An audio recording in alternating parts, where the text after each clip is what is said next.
Who gets to determine corporate policy? Is it the board or is it the CEO? Sometimes you'll see this in actual practice. You'll see times where perhaps board members have different ideas than the CEO or vice versa. So who wins the battle? Who gets to decide which direction the company goes?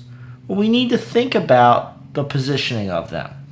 In past videos here on this channel, and I welcome you to check out our library, we've talked about the difference between a board of directors, the CEO, and how the two interplay.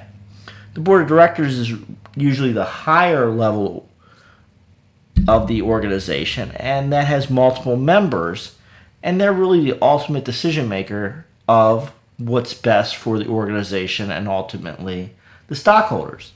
The CEO answers to the board of directors and therefore is essentially an employee and works at the will of the board. So ultimately, the board will decide. Now, functionally, in most organizations, the CEO has much more hands-on than the board of directors. So the CEO really knows what's going on. They're making the day-to-day decisions, and they have a lot of influence. So what happens in actual practice is the two balance each other out. Let's take, for instance, Elon Musk at Twitter. Now, he's a major shareholder, and he's also currently the CEO. He can not only function as the CEO to hire and fire employees and carry out the daily operations, but because he's a major shareholder, he can also influence how the board votes. So he's often going to end up getting his way. It would be a very unusual situation where he wouldn't get his way.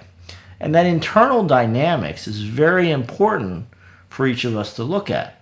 How is this company functioning? Who is really on the board? Are the board members truly independent? Can they exercise judgment?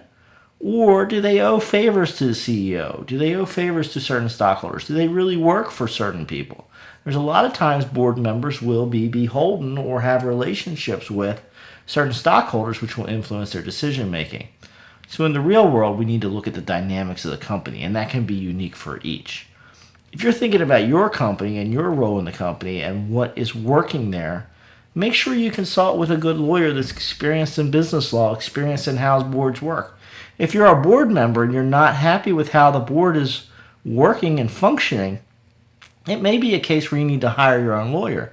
And in many cases, you may have a right to have some of those legal fees reimbursed by the company. So understand that depending on where you are in a situation, it may be a good idea for you to get your own independent advice about what you need to do next and how that's going to work.